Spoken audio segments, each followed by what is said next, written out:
नमस्कार, मैं हूं आपका दोस्त जो ठहाके लेके आता है, आपके बीच में लेके आता है, खुशियां लेके आता है, मुस्कुराहट लेके आता है, कविताएं उस कार्यक्रम में जिसका नाम है वाह वाह क्या बात है। भाई जीवन की यात्रा में कई क्षण ऐसे आते हैं जब यात्राएं करनी पड़ती है। हमारे एक दोस्त हैं प्रदीप चौबे, कई वर्षों पहले की बात है। प्रदीप चौबे और मैं, हम दोनों एक रेलवे स्टेशन है कटनी, वहां से हमें कहीं जाना था, ट्रेन पकड़नी थी, लेकिन ट्रेन में तो भीड़ बहुत है, डब्बे में जगह ही नहीं है। तो चौबे जी ने कहा अभी इलाज करता हूं। उन्होंने अपने झोले में से एक नकली रबड़ का सांप निकाला और डब्बे में छोड़ दिया और चिल्लाने लगे देखो सांप सांप सांप सांप। अब भगदड़ मच गई, लोग इधर उधर, खाली पूरा डब्बा खाली हो गया। जैसे ही डब्बा खाली हुआ उन्होंने कहा देखो कितनी जगह है, अब आके सो जाओ। तो 6-8 घंटे जब हमारी बाद नींद खुली तो स्टेशन था, कोई प्लेटफॉर्म था, तो एक कुली जा रहा था। तो हमने पूछा भाई साहब कौन सा स्टेशन है? बोले कटनी। बोले 8 घंटे बाद भी कटनी? बोले हाँ, इस डब्बे में सांप निकल आया था तो डब्बा कट के यहीं रह गया। लेकिन हम लोग यहां अलग अलग स्टेशनों से तो जरूर जाएंगे, लेकिन एक ही खूबसूरत हम सफर के साथ। आइए मैं बुलाता हूं मेरी साथी नेहा मेहता को।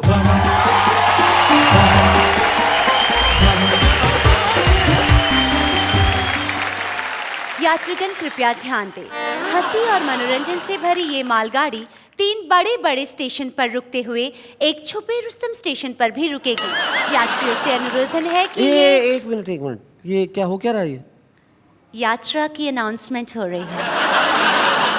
वैसे नेहा आप खुद 2 दिनों से मुंबई में नहीं थी, आपकी यात्रा कैसी रही? बहुत अच्छी। मुंबई से बाहर निकलने के बाद मुझे पता चला कि हिंदुस्तान में विदाउट ट्रैफिक भी सड़कें हैं। और ट्रैफिक में कई बार ऐसे कमाल होते हैं, मैं बताता हूँ। मैं एक बार एक कार लेके जा रहा था तो आगे साइकिल लेके एक लड़का चलने लगा और उसने हाथ यूं किया फिर यूं कर दिया। मैंने कहा इसका क्या मतलब? बोले पहले मुड़ना था फिर कैंसिल कर दिया। तो आइए मिलते हैं उन हमारे 3 साथियों से जो जिंदगी की यात्रा में हंसते हैं, हंसाते हैं उस प्रोग्राम में जिसका नाम है वाह वाह क्या बात है।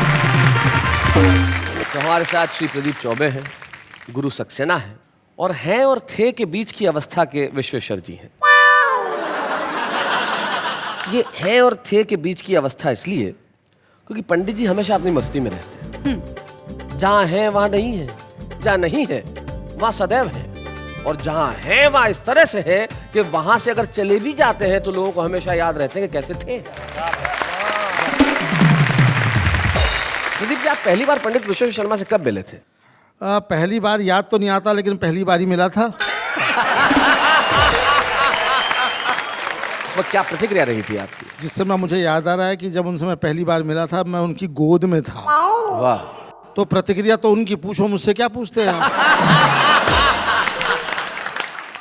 और प्रदीप जी मैं जानता हूं कि आपने गोद में क्या किया होगा जिससे इनकी प्रतिक्रिया रही होगी। बिल्कुल बिल्कुल, क्योंकि आप सदैव जहां जाते हैं अपने निशान और अपनी छाप छोड़ ही देते हैं।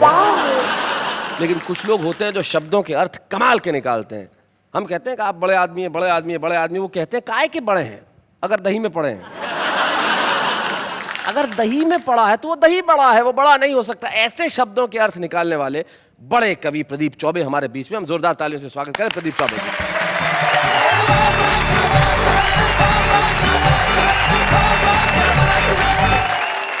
ये बहुत बढ़िया बात इन्होंने कही मेरे बारे में, मेरे सम्मान में, कि मैं शब्द से अर्थ निकालता हूँ, शब्दों से अर्थ निकाल लेता हूँ, अलग अलग अर्थ निकाल लेता हूँ।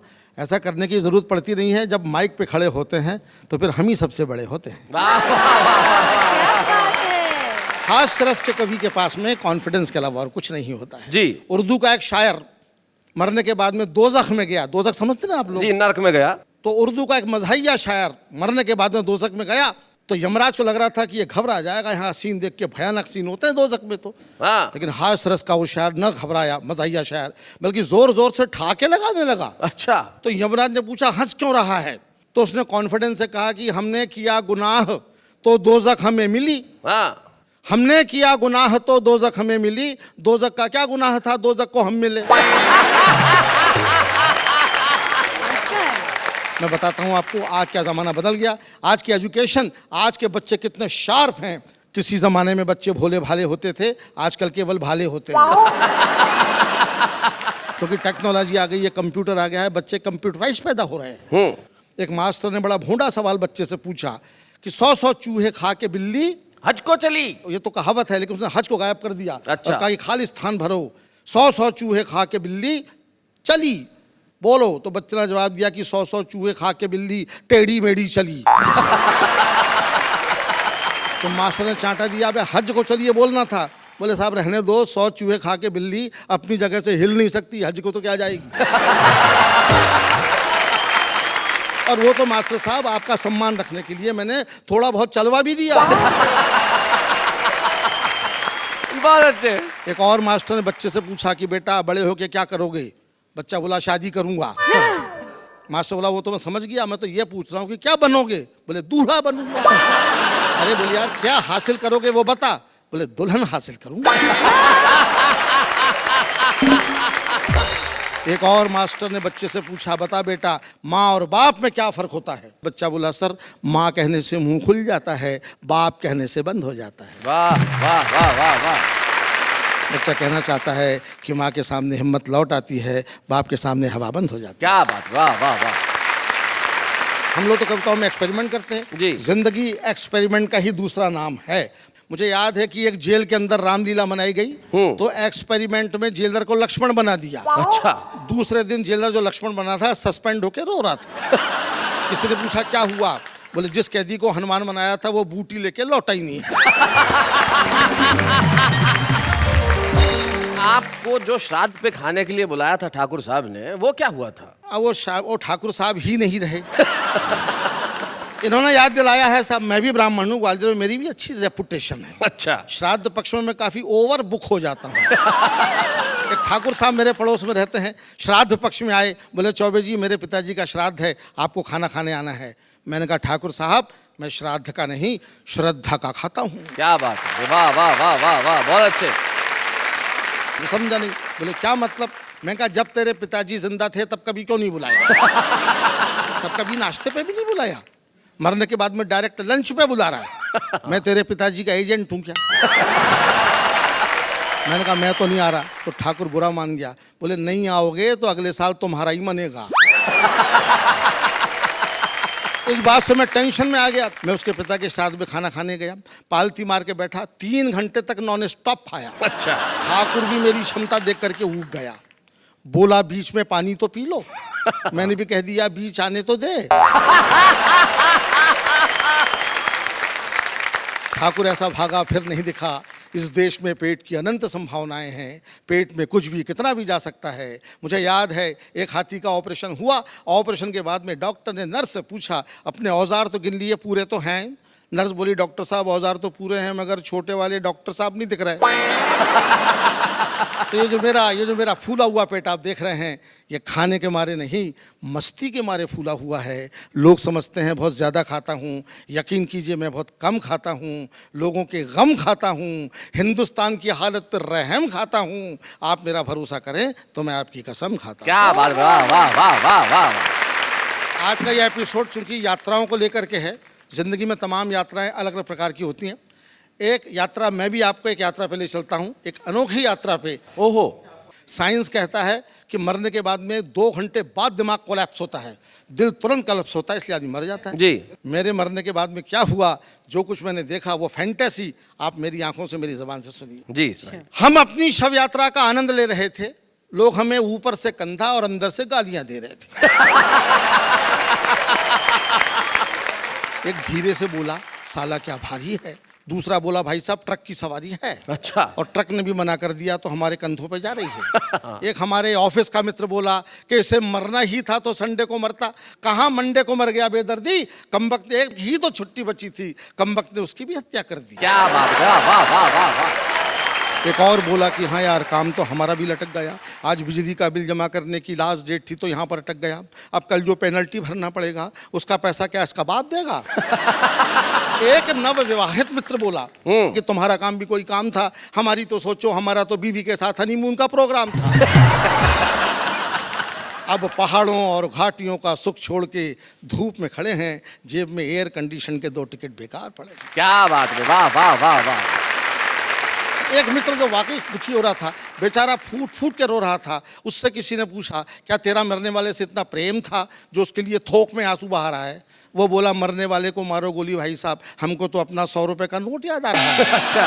हमने अपने बाप से लेके दिया था और अभी तो उसका ब्याज भी नहीं लिया था कि ये इंटरवल भी मर गया। अच्छा, साला हमारे लिए कितना टेंशन कर गया। अब तुम हमारे बाप को नहीं जानते, इतना कंजूस है कि लोग हमको उसका बेटा ही नहीं मानते। अब बताओ, ऐसी लड़की में ये मर लिया, अब हम अपने बाप को क्या मुंह दिखाएंगे? उनको पता चलेगा तो 100 रुपए के लिए हमको बेच आएंगे। क्या बात है भाई, वाह वाह वाह। तभी हमारे मोहल्ले का कुल्फी वाला आगे आया और उसने अपना कंधा जैसे ही हमारी अर्थी को लगाया, कमबख्त के मुंह से आवाज आई, ठंडी मीठी बर्फ मलाई।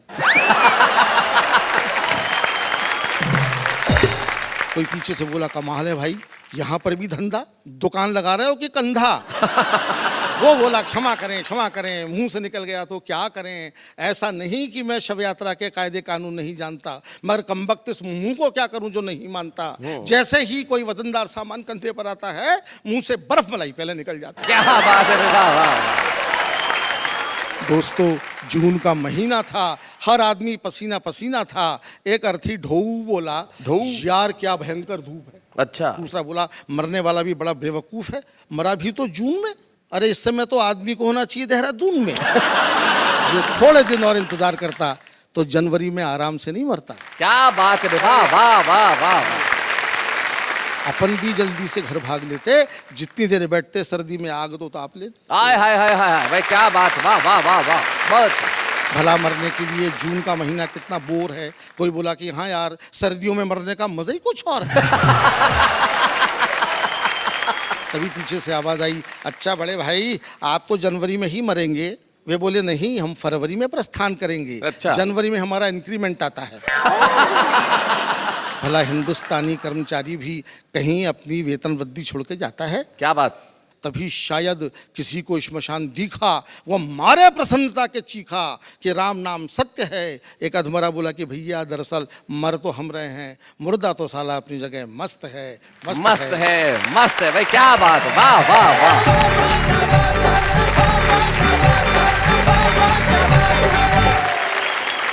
मित्रों, प्रदीप चौबे उस कवि का नाम है जो आपको हंसाते हंसाते कहीं करुणा के दरवाजे तक पहुंच जाते हैं। इस कविता में जो व्यंग्य था, सचमुच मुर्दा तो अपनी जगह मस्त है, आदमी दुनिया से चला जाता है, लेकिन उसके पीछे की जो स्थितियां होती है, तब एक शायर का शेर मुझे याद आता है। वो कहते हैं कि दीवार क्या गिरी मेरे कच्चे मकान की, लोगों ने मेरे सहन से रास्ते बना लिए।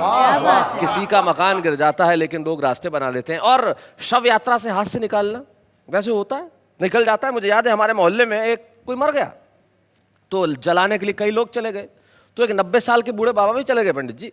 तो जैसे ही वो गए तो जलाने वाले ने पूछा कि बाबा आपकी क्या उम्र है? बोले 90 साल। बोले अब घर जाके क्या करोगे? जाओगे आओगे टाइम वेस्ट करोगे। मतलब पॉजिटिव थिंकिंग है, लोग निकाल लेते हैं। और हमारी जो युवा पीढ़ी बैठी है, आपने देखा होगा, ये बाइक वाइक चलाते हैं तो आजकल देखो कट मार के निकल जाते हैं खट से। ऐसा तो एक शव यात्रा जा रही थी, सबसे आगे कोई था प्रदीप जी वैसे ही दुखी, 3 किलोमीटर तक किसी ने कंधा चेंज नहीं किया था, तो एक ऐसे युवा कट मार के निकल गया मोटरसाइकिल से। वो इतना दुखी था कि उसने कहा कि ए भाई, इससे भी आगे चला जाएगा क्या? शैलेश जी, यहाँ सुंदर यात्रा की बात चल ही रही है, तो मैं एक जवाब दूं? जवाब दूं मतलब? सवाल किसने पूछा है? नहीं, सवाल भी मैं ही पूछूंगी। तो फिर मुझसे पूछने की क्या जरूरत है, पूछो और दो। हाँ, मेरा सवाल ये है कि सबसे ज्यादा धार्मिक व्यक्ति कौन है? तुमने अपना सवाल खुद सुन लिया तो अब खुद ही जवाब दो। सबसे ज्यादा धार्मिक इंसान according to me bus conductor है। क्यों? क्योंकि पूरे दिन घंटी बजाता रहता है ना। टिंग टिंग टिंग टिंग। Thank you. बस से मुझे याद आया, एक बस ड्राइवर से पूछा, बस में कितने देर रहते हो? बोले 24 घंटे बस में रहता हूँ। बोले कैसे? बोले 12 घंटे इस बस में रहता हूँ, 12 घंटे बीवी के बस में रहता हूँ। लेकिन हमारे गुरु सक्सेना जी पे किसी का बस चलता नहीं है, बड़ी मुश्किल से मिलते हैं वो, लेकिन जब मिल जाते हैं तो बड़ा कमाल करते हैं। इन्होंने जीवन भर ये 2 नाम रखे, गुरु सक्सेना उर्फ सांड नरसिंहपुरी। सांड नरसिंहपुरी का हास्य देश के कवि सम्मेलनों में छाया, लेकिन गुरु सक्सेना की कविताएं देश के जहन में बसी। आइए मिलते हैं श्री गुरु सक्सेना से।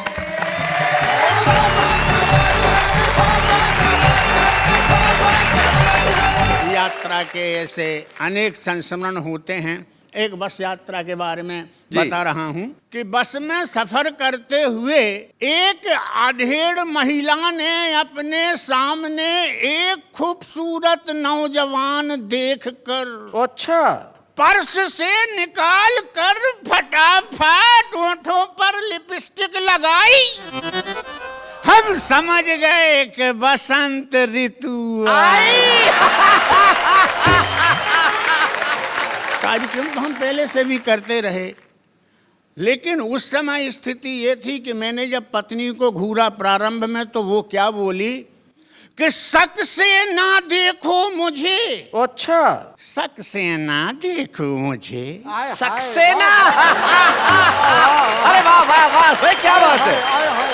शक से ना देखो मुझे, वैसे मैं निभाया है तो ऐसे मैं निभाऊंगी। लेकिन जब इतनी लंबी यात्रा 45 साल की गुजरी, अब क्या हुआ? अब क्या हुआ? हर बार जैसे लौट कर घर आते रहे, इस बार वैसा कोई भाव ना दिखाए हो। हाँ। पत्नी का भाव देखिएगा। जी, ये जी। यात्रा, खाना खाने को कहा तो बोले मुझे भूख नहीं, रास्ते में पता नहीं क्या विशेष खाए। एक मनोविज्ञान देखिएगा कि हर बार जैसे घर लौट कर, हर बार जब लौटते थे जैसे बतियाते रहे, ना तो मुझे देखा और ना ही बतियाए हो। लगता है प्राणनाथ इस बार यात्रा में जीवन का सफर सुहाना करे आए हो। बहुत अच्छे, बहुत बढ़िया मैं दो अपने ढंग से वाक्य बताता हूं, जी।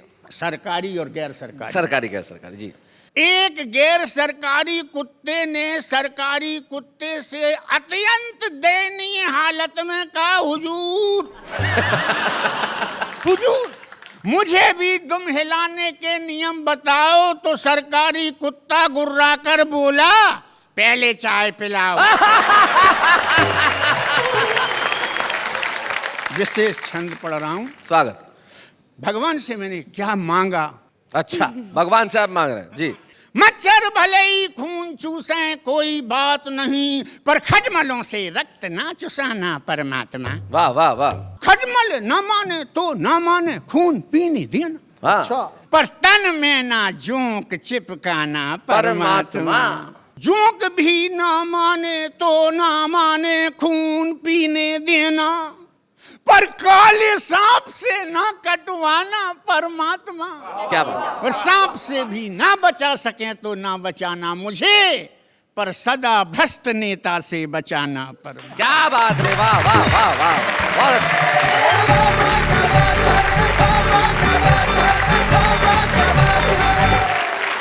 मैं निशब्द हूँ। जी। आपकी तारीफ कैसे करूँ गुरुजी? वाह वाह, क्या बात है। पर्याप्त है जी। बच्चन साहब भी बता गए हैं कि इस उम्र में आदमी निशब्द हो ही जाता है, और आपको देख के तो वैसे भी बच्चन साहब याद आने थे, क्योंकि आपकी दाढ़ी लगभग वैसी ही है। बुलाते हैं एक ऐसे प्रखर गीतकार को जिसने किसी जमाने में लिखा कि नाव कागज की गहरा है पानी, लेकिन इन दिनों वो जो करते हैं वो ऐसा कमाल का करते हैं, जिसे अंग्रेजी में पैरोडी कहा जाता है और हिंदी में कहा जाता है प्रतिगीत। एक गीत पे कुछ ऐसा गीत लिख देना जो लोगों को उठा के लगाने पे मजबूर कर दे, और मजबूर कर दे तालियां बजाने के लिए। तो आइए हम मिलते हैं पंडित विश्वेश्वर शर्मा से।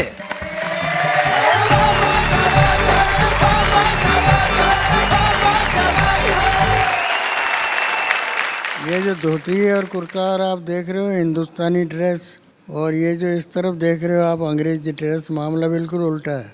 ये सब हिंदी वाले हैं, मैं अंग्रेजी वाला हूँ। Why this kolaveri kolaveri kolaveri ji, why this kolaveri kolaveri kolaveri ji. We are giving, they are taking, both are corrupt. And thus corruption going on in the country straight.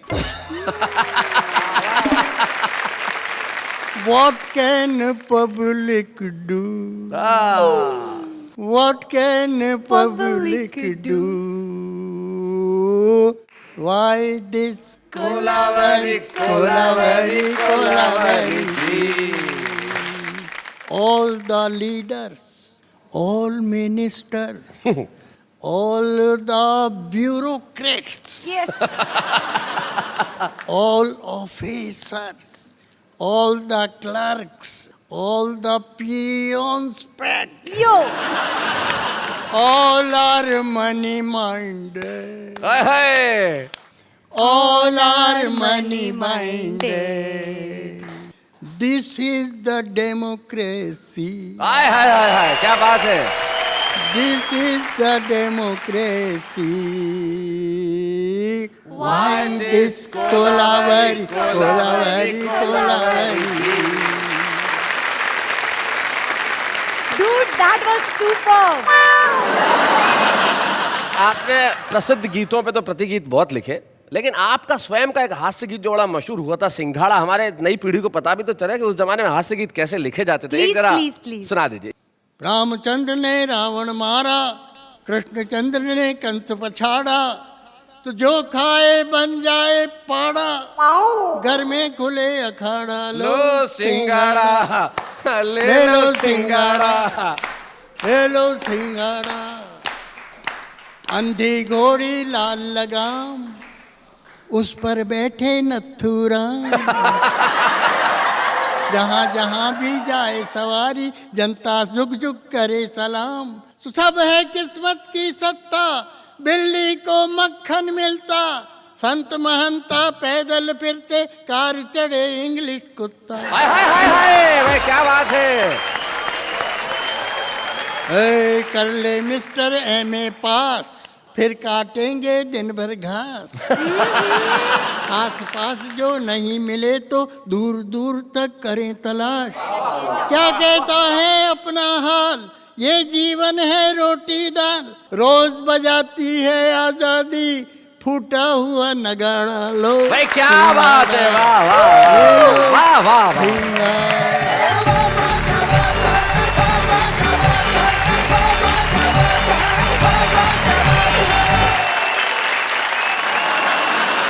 भाई पंडित जी क्या बात है, आपने कमाल किया। और मैं जानता हूं कि पूरी कविताओं में जो तालियों से आपको ऊर्जा नहीं मिली होगी, वो नेहा की दो।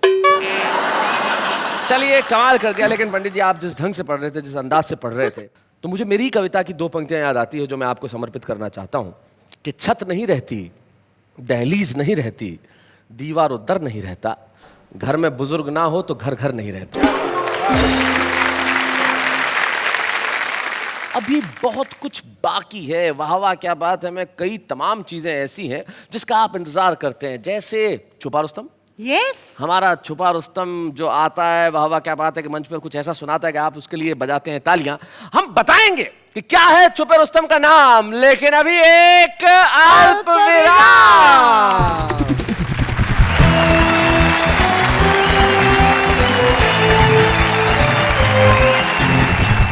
पंडित विश्वेश्वर शर्मा, गुरु सक्सेना और प्रदीप चौबे का साथ है, तो फिर वाह वाह क्या बात है। वाह वाह क्या बात है। हम बात कर रहे हैं यात्राओं की। जीवन में यात्राएं करना बड़ा कठिन हो गया है साहब, पेट्रोल और डीजल ने मार डाला है। पता है शैलेश जी, मुझे तो यही लगता है कि फ्यूचर में कार फ्री मिलेगी, पर पेट्रोल के लिए लोन लेना पड़ेगा। वाह क्या बात है। जिंदगी में बिल्कुल सही बात पहली बार तुमने कही है, और बहुत अच्छे ढंग से कही है। बिल्कुल आगे के दौर की ठीक सोचती है ये। लेकिन जिंदगी में आगे के दौर के बारे में हमें ये सोचना भी चाहिए कि आज के दौर में क्या कुछ अच्छा हो कि आगे का दौर भी अच्छा बना रहे। हाँ। और उसके लिए जरूरी है कि कविता के क्षेत्र के अंदर कुछ ऐसे अच्छे चेहरे आए, कुछ ऐसे अच्छे नए लोग आए जो छुपे रुस्तम में आज तो, लेकिन कल को बड़ा नाम करने वाले हैं साहब। बुलाते हैं आज की हमारी छुपे रुस्तम यानी कि मुमताज नसीम को।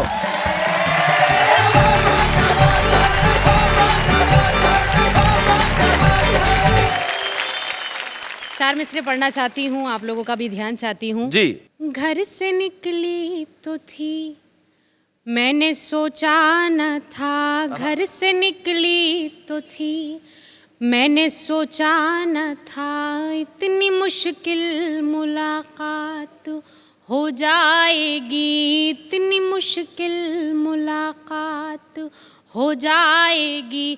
क्या खबर थी कि मौसम बदल जाएगा, खबर थी कि मौसम बदल जाएगा और रास्ते में बरसात हो जाएगी और रास्ते में बरसात हो जाएगी। 4 मिसरे और पढ़ती हूँ जी। दोनों रोते रहें ऐसा रुख मोड़ दो, दोनों रोते रहें ऐसा रुख मोड़ दो, इसकी मर्जी है दोनों का दिल तोड़ दो, इसकी मर्जी है दोनों का दिल तोड़ दो। ये ज़माना तो बस चाहता है यही, ये ज़माना तो बस चाहता है यही, मैं तुम्हें छोड़ दूं तुम मुझे छोड़ दो। क्या बात है, वाह वाह। मैं तुम्हें बहुत अच्छे। छोड़ दूं तुम मुझे छोड़ दो। और मैं चाहती ये हूँ कि एक गज़ल का मतला और एक शेर जो मुझे जी। बेहद पसंद भी है और मेरी मशहूर गज़ल है। सुनाओ मुमताज। तुझे कैसे इल्म न हो सका, वाह। बड़ी दूर तक ये खबर गई, तुझे कैसे इल्म न हो सका, क्या बात। बड़ी दूर तक ये खबर गई कि तेरे ही शहर की शायरा तेरे इंतजार में मर गई। आए हाय भाई, क्या बात है, वाह वाह वाह वाह। भाई, बहुत शहर की शायरा तेरे इंतजार में मर गई। इसमें शेर है, कोई बात थी कोई था सबब जो मैं वादा करके मुकर गई। गई, क्या बात। तेरे प्यार पर तो यकीन था, मैं खुद अपने आप से डर गई। क्या बात है भाई, वाह वाह वाह वाह वाह। भाई, बहुत अच्छे। पर तो यकीन था। मैं हाजिर करती हूँ एक गीत के कुछ बंद। मैं हूँ पतंग तेरी तू है मेरी डोर, तू है मेरी डोर, मर्जी तेरी तू मुझे ले जा जिस ओर। मैं हूँ पतंग, मैं हूँ पतंग तेरी तू है मेरी डोर, तू है मेरी डोर, मर्जी तेरी तू मुझे ले जा जिस ओर। मैं हूँ पतंग, पिया तेरे हाथों में है मेरी तकदीर, पिया तेरे हाथों में है मेरी तकदीर, तू ही मेरे ख्वाबों की है हंसी ताबीर, पलकों पे जलते हैं उम्मीदों के चिराग, मन के दरीचे में है तेरी तस्वीर, मुझसे न छुपना, मुझसे न छुपना कभी मेरे चित चोर। मैं हूँ पतंग, मैं हूँ पतंग तेरी तू है मेरी डोर, तू है मेरी डोर, मर्जी तेरी तू मुझे ले जा जिस ओर। मैं हूँ पतंग। वाह वाह मुमताज। बंद हाजिर करती हूँ जी। दिल ये काहे फूलों की कतारों में चलूं, वाह।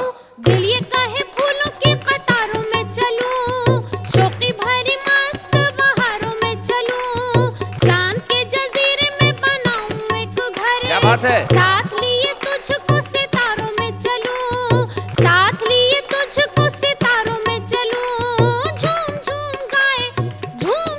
गाए यही मन का मेरे मोर। मैं हूँ क्या बात है। मैं हूँ पतंग तेरी तू है मेरी डोर, तू है मेरी डोर, मर्जी तेरी तू मुझे ले जा जिस ओर। मैं हूँ पतंग। भाई, क्या बात। बहुत खूब मुमताज जी, कुछ कहना चाहूँगी आपके लिए कि आपके अल्फाजों में और आपकी पेशगी में जो नज़ाकत है माशाल्लाह बहुत खूब है। बहुत बहुत शुक्रिया, बहुत शुक्रिया। मुमताज, आपने बिल्कुल ठीक कहा कि ये पता न था कि मौसम बदल जाएगा और इस तरह से बरसात हो जाएगी। निश्चित तौर पे आपके लिए आज से मौसम बदल गया जी। ये तालियों की बरसात जो है यहाँ पे इस अवसर पे यही कह सकता हूँ कि आज हम आपको जो स्मृति चिन्ह देना चाहते हैं, वो कलम ईश्वर करे उस कलम से बहुत ढेर सारी गज़लें निकलें, कविताएं निकलें, और वो कविताएं और गज़लें पूरी दुनिया में आपका नाम रोशन करे। इन शुभकामनाओं के साथ हम लोग मिलकर करेंगे आज हमारे छुपे रुस्तम यानी कि मुमताज़ नसीम का सम्मान। मुमताज़ नसीम हमारे साथ। हंसी देने वालों के सब ही आभारी है, कविता सुनाने वाले अब सबके साथ हैं। मुमताज़ नसीम को छुपे रुस्तम के तौर पे हमने सम्मानित किया। तब पद्म भूषण गोपाल दास नीरज जी की दो पंक्तियां मुझे याद आती हैं। वो कहते हैं कि आत्मा के सौंदर्य का शब्द रूप है काव्य, अरे मानव होना भाग्य है, कवि होना सौभाग्य। और ईश्वर ने हमें ये सौभाग्य दिया है, इसलिए हम मिलकर करते हैं ईश्वर को प्रणाम। लेकिन अभी लेते हैं एक अल्प विराम।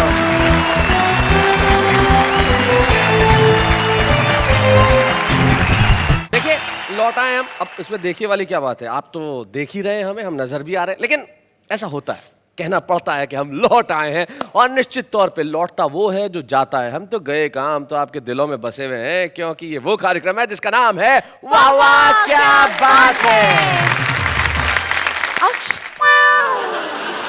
क्या हो रहा है? सलीश जी, मैंने गरम गरम कविता लिखी है, सुना दो। सुनिए साहब, सुना दो, सुना दो, सुना दो। Yes yes. जी जी जी जी। अर्ज किया है, गाड़ी बुला रही है, सीटी बजा रही है, मुझे जल्दी घर जाने दो दोस्तों, मेरी मम्मी बुला रही है। क्या बात है भाई, क्या कविता लिखी। आप तीनों के चेहरे पे जो आश्चर्य के भाव हैं वो कमाल के हैं कविता सुन के। तुम्हारी जगह तो कहीं और है नेहा, यहाँ नहीं, तुम्हें कहीं और होना चाहिए। You mean to say मैं वहाँ उनके साथ जाके बैठ सकती हूँ? उनके साथ बैठोगी तो लौट नहीं पाओगी। तुम्हें वहाँ नहीं होना चाहिए, तुम्हें वहाँ होना चाहिए, वहाँ। महंगाई ने इस तरह कमर तोड़ी, गाड़ी तो है पेट्रोल नहीं है, मोबाइल तो है बैलेंस नहीं है, क्या करूँ यारो, घर तो है घरवाली नहीं है।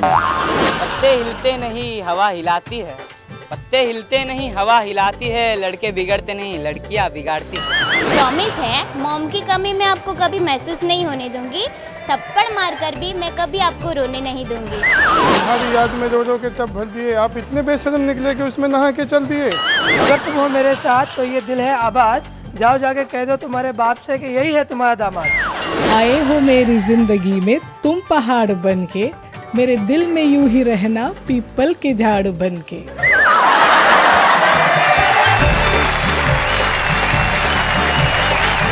अब तुम्हें पता चला कि तुम्हें वहाँ क्यों होना चाहिए?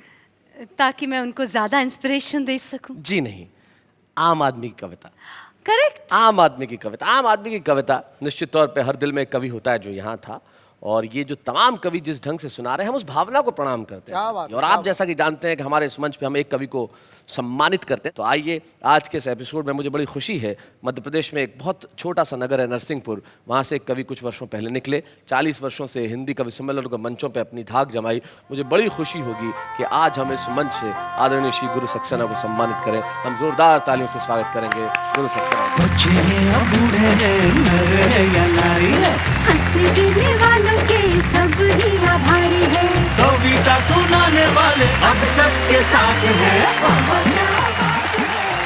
गुरु सक्सेना जी, हमें बड़ी खुशी है कि हम आपको आज इस मंच पे सम्मानित कर रहे हैं, और ये और खुशी की बात है कि गुरु जी के पुत्र विवेक सक्सेना यहाँ उपस्थित है। विवेक, आप यहाँ आए और हमें ज्वाइन करें स्टेज पर। विवेक, स्वागत है आपका। बहुत बहुत धन्यवाद सर। कैसा लग रहा है आपको, आपके पिताजी का सम्मान हुआ है? ये सिर्फ मेरे पिताजी का सम्मान नहीं वरन हिंदी कविता का सम्मान है, इसलिए मुझे बेहतर क्या लगा। बात है, वाह वाह वाह। आपको आपके पिता ने शायद कविता घुट्टी में पिलाई होगी, ऐसा हुआ कि आपको भी कविता लिखने की प्रेरणा मिली? जी, मुझे पता है कि मेरे दादाजी भी कवि थे, अच्छा। पिताजी भी कवि हैं, और इत्तेफाक से मैं भी कवि हो गया। ओहो हो। क्योंकि हमारे पास धन तो था नहीं, सिर्फ शब्द थे, तो वही विरासत में मिले। आपके पिता ने कवि सम्मेलन की यात्रा में जीवन में बहुत सारी चीज़ें हुई होंगी, कोई ऐसा संस्मरण याद आता है जो कुछ आपके दिल में हमेशा रहा हो, जो जुड़ा हुआ है?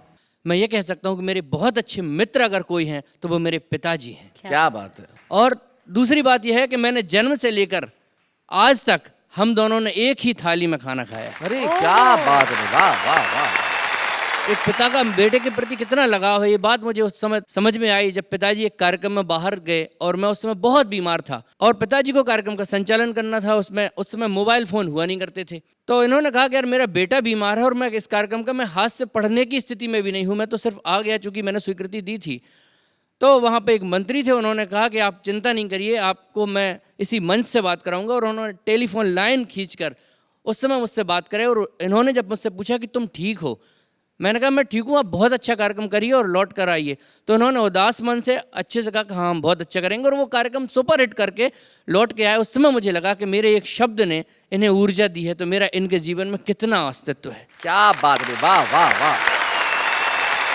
ये होती है कविता के प्रति समर्पण की भावना। घर में बेटा बीमार है लेकिन लोगों को हंसाना आवश्यक है, कविता सुनाना आवश्यक है। जैसा कि विवेक ने कहा कि इन्हें विरासत में धन नहीं मिला, शब्द मिले हैं। तब एक प्रसिद्ध कवि की 4 पंक्तियां मुझे जाते जाते याद आती है। वो कहते हैं कि रंज इसका नहीं कि हम टूटे, रंज इसका नहीं कि हम टूटे, ये तो अच्छा हुआ कि भरम टूटे, तुझ पे मरते हैं जिंदगी अब भी, झूठ लिखे तो ये कलम टूटे। क्या बात। इसलिए झूठ कभी कहा नहीं जाएगा, हमेशा सच कहा जाएगा और हंसी की बरसात होगी अगले शनिवार आपके घरों में ठीक रात 10 बजे। आप हम मिलके कहेंगे वाह वाह क्या बात है।